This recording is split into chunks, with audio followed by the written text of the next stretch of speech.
What's up, YouTube? Leather Jacket John here, and welcome back to my channel. Today I am going to be talking about the history of Schott.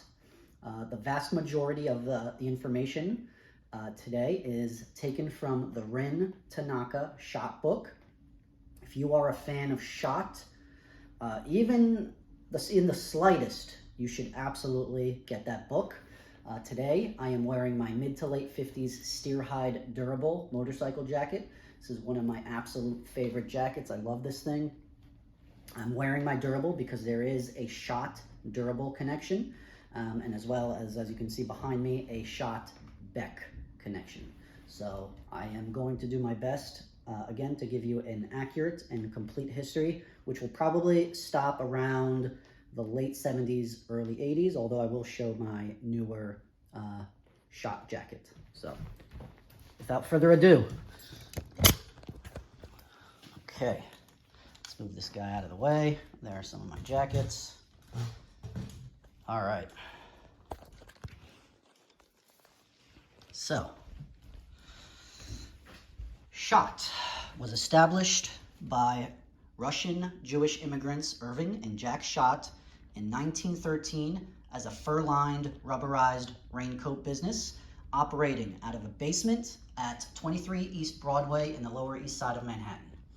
In 1915, they set up what was considered their first production facilities in Staten Island. By the 1920s, Schott Brothers opened up their first retail store at 96 East Broadway on the Lower East Side.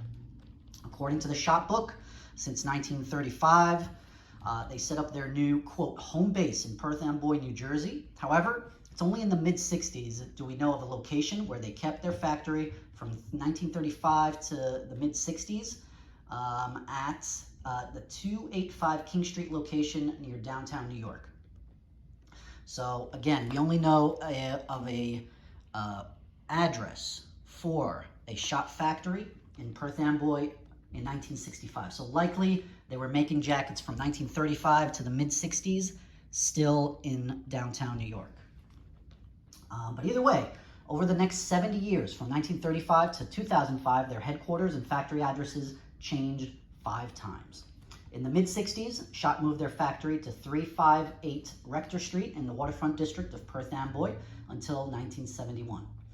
After changing their main fashion lines to mostly sports outerwear that was intended for the mass markets in the late 60s, their business drastically grew by the early 70s.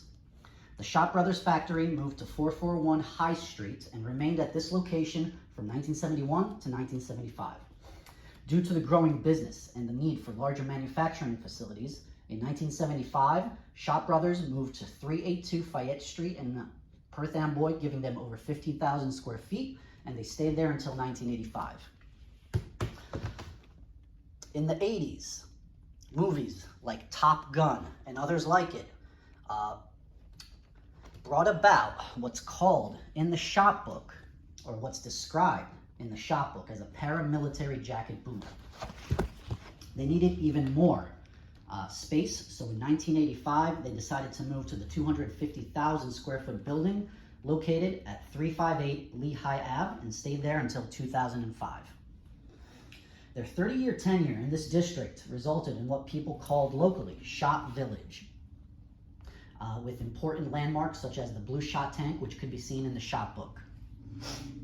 In 2004, Schott received notification from the city of Perth Amboy that they needed to leave due to the city's municipal bylaw for urban development planning. As such, they opened up a new factory and headquarters at 1000 Jefferson Ave in Elizabeth, New Jersey, and it was supposed to be temporary, but they stayed there for 9 years until 2012. From 2012 to present day, they are headquartered and have a factory at 735 Rawley Ave in Union, New Jersey. The Perfecto label or sub-brand. By the very late 20s, Irving Schott coined the sub-label Perfecto, which was named after his favorite cigar. The Perfecto label was used on many different styles of jackets, from some of their first leather and sheep-lined long coats to aviator-style jackets.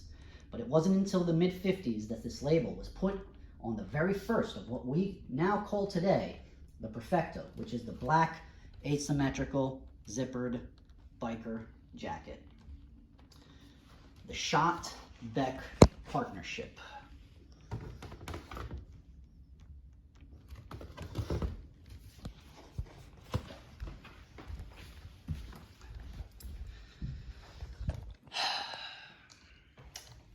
Beck Distributing Corporation was established in 1914 in New York City and was one of the country's oldest motorcycle parts and accessories distributors, operating successfully in the Northeast, where there were many Harley-Davidson and Indian motorcycle dealerships, have been in business since the early 1900s.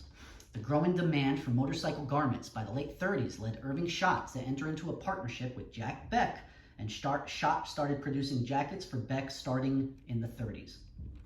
Such jackets include one of the most iconic motorcycle jackets in history, the Beck 333.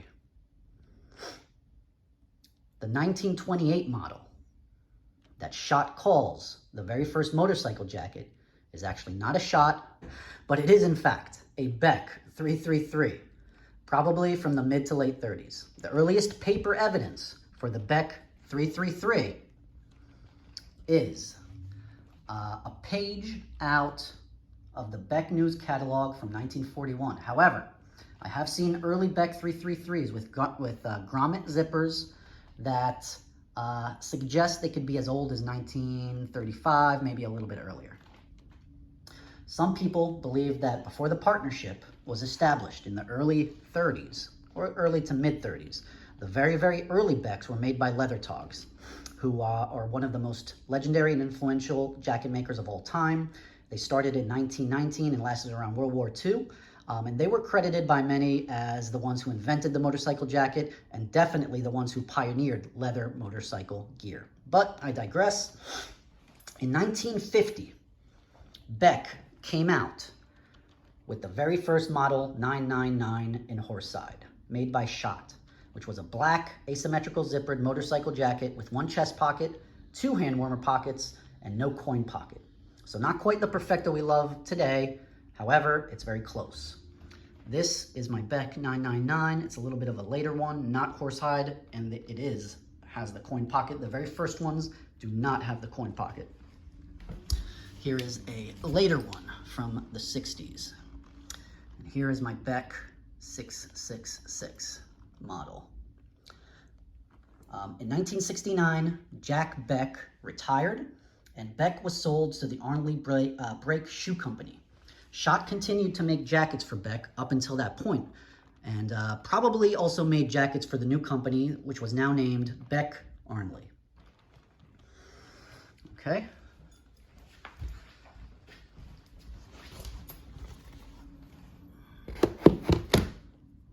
The wild one.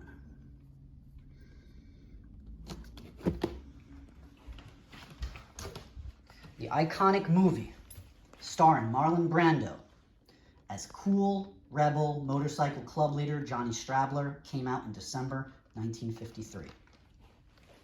This movie is extremely important to the history of leather jackets, as it was only after the influence of this movie coupled with an economic boom after World War II that an explosion in the demand for the black leather motorcycle jacket occurred.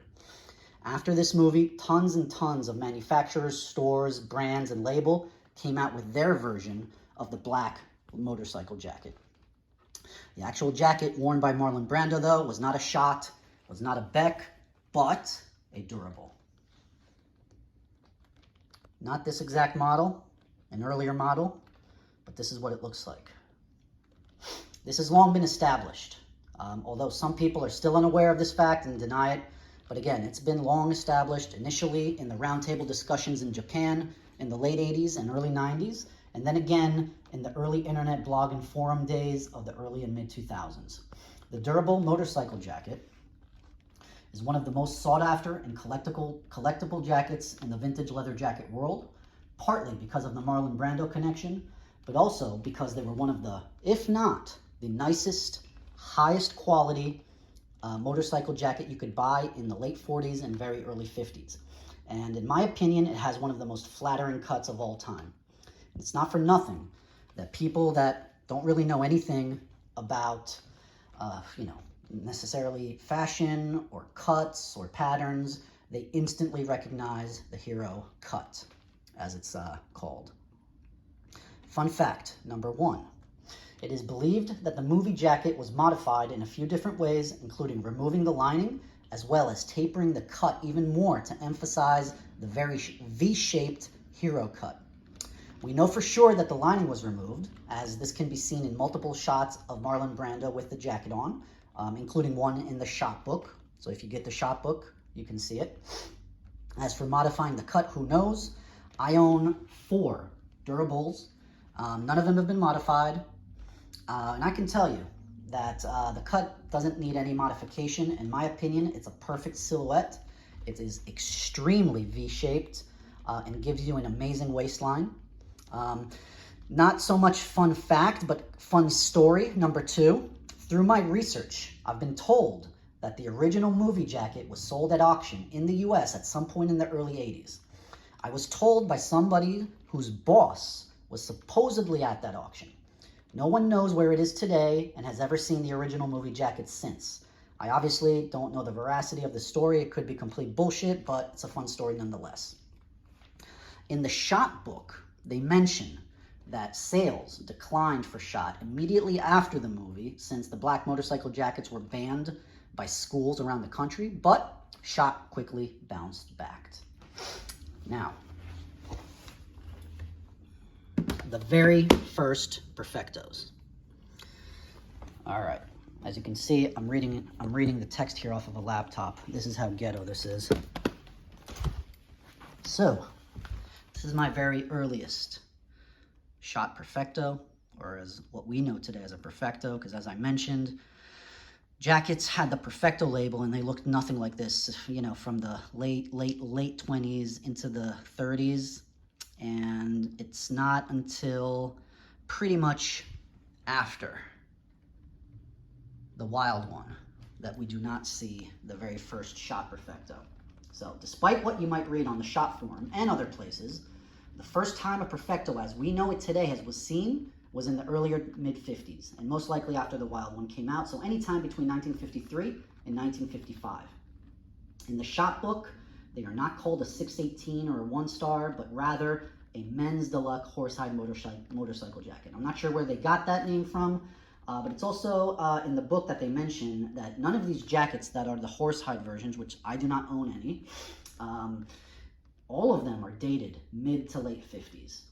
Now, I'm not sure if that is correct. In my opinion, it's probably earlier than mid to late 50s, but it's still probably after the Wild One. Now, as far as the name 618, the Schott book mentions that it wasn't until probably the early to mid-late 60s that they came out with their own catalogs. But they believe that 618 came out with this label, which I'll get to in a second. All right. The early horsehide Perfectos, some of them had stars, some of them did not have stars, but they were all made out of horsehide. They featured the same black Perfecto label as seen as on some of the very early shots going back to the 30s. There was another variation of the black horsehide Perfecto label, but just larger. That went into the later 50s, and some horsehide Perfectos you see will have that label. Some of the earliest ones I've seen, like I said, do not have stars on the epaulette. Not only that, they don't have any evidence of ever having any stars, as some people either remove them or they fell off of it over the years. But when that happens, you always see remnants of an outline or the ghost of an outline where there used to be stars. But others that you see will have stars. These early horsehide Perfectos are extremely rare and seldom seen on the various vintage marketplaces. I've seen enough examples and pictures though, and I've never seen one that has 40s zippers or liners, which is a way to date jackets, which corroborates the dating of them in the book to the earlier mid-50s. Now, by the way, there is a cool story in the Schott book of a gentleman who emailed Schott recalling a story when he bought his Perfecto in 1956, which is definitely worth reading. And at that time in 1956, he said they were known as Perfectos or 1 stars. So by 1956, it seems like all of them had stars, and they were called 1 stars or Perfectos. But again, the wild one came out 1953. All right, the 618 and the steer hide ribbon label. Due mostly to the availability of horsehide and thus cost, a decrease in the use of horsehide by the mid to late 50s was seen by many manufacturers, along with Schott, who switched the production of their Perfecto motorcycle jacket from horsehide to steer hide in the very late 50s. Their famous ribbon label, as enthusiasts called it, was the first time a steer hide leather designation was seen on a Perfecto label. Now, there is an example of earlier Schott jackets, one of them which is shown in the book, that features a very rare cream-colored Perfecto label with the words "styled for comfort." Now, it has a separate label underneath it that's a steer hide label. That label is seen on many different other manufacturers' jackets from that same time period.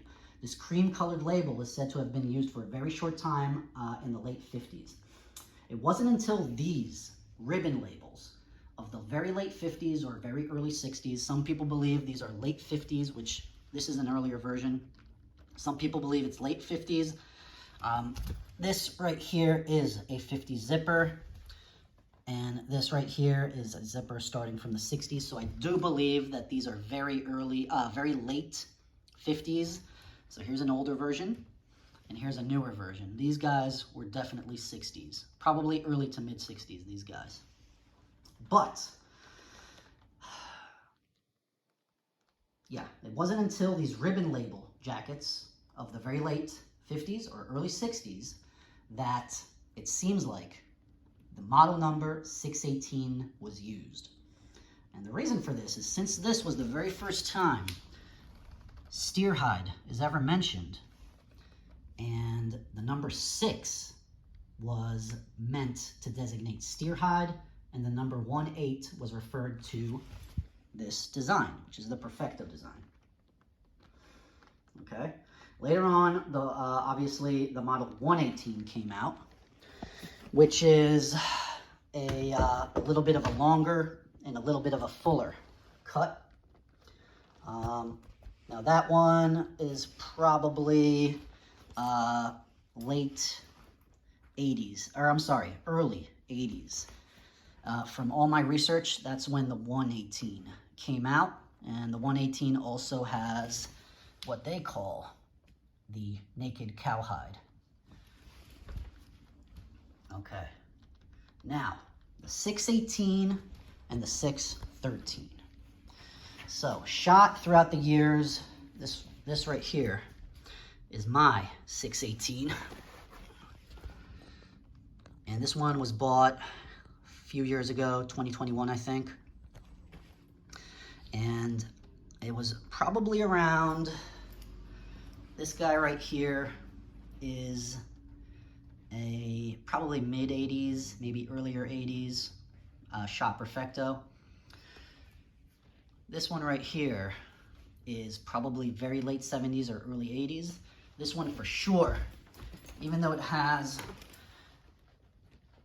what is known to most people as an 80s label, where this guy right here is the 70s label. But this is probably still very, very late 70s. It has a Talon zipper. Does not have stars. This guy is a late 70s, does have stars. But this is very, very late 70s. Does not have stars, but does not have footballs. This guy does not have footballs either. But you can see the main difference is no stars and then no snap right here on the top button. This guy, they started making changes, as you can see. I mean, no stars, does have the snap up top. And they were making changes pretty much every single year. And it wasn't until probably, I think until, let me go check my notes here. Early 90s. So they were making changes like this, right? Probably again, starting early 80s. Early 80s, even late 70s, because again, this one does not have a star. Never had a star. So, late 70s, early 80s, they started making changes to the 618. And at some point in the early 90s, I mean, obviously people wanted the stars back, so at some point in the early 90s, they brought back pretty much this design right here. This design right here from the 70s, but they kept the changes to what is now the 618. And then when they brought back the stars and removed the buttons again, they now called it 613. So what used to be known as a 618, this is a 618. Now, with stars, no snap on the top lapel, now looks like this. So this is the 618. And today, the 613 is pretty much like this. This is another 70s one. This one has a collar. This one is an earlier one. And in the next video, I'm going to be going over the fit of all these vintage, because this is very late 50s, maybe early 60s, probably very late 50s. Same label, 60s version of it. Then you have the cactus label. These are 60s, mid to late 60s, and into maybe the early 70s. I have two of them. Then you have the 70s. This is an early 70s. This is a later 70s. This is a very, very late 70s, maybe early 80s. Early 80s, again, also maybe late 70s. Well into the 80s. And a 618 today. And I'm going to go over the fit of all of them. So, I'm going to just give you one more shot of everything. So hopefully, let's take a look at this guy. Wow. Hopefully you stay tuned. Eventually I'm going to go over durable. And I'm going to do a better Beck video. So, hopefully, stay tuned.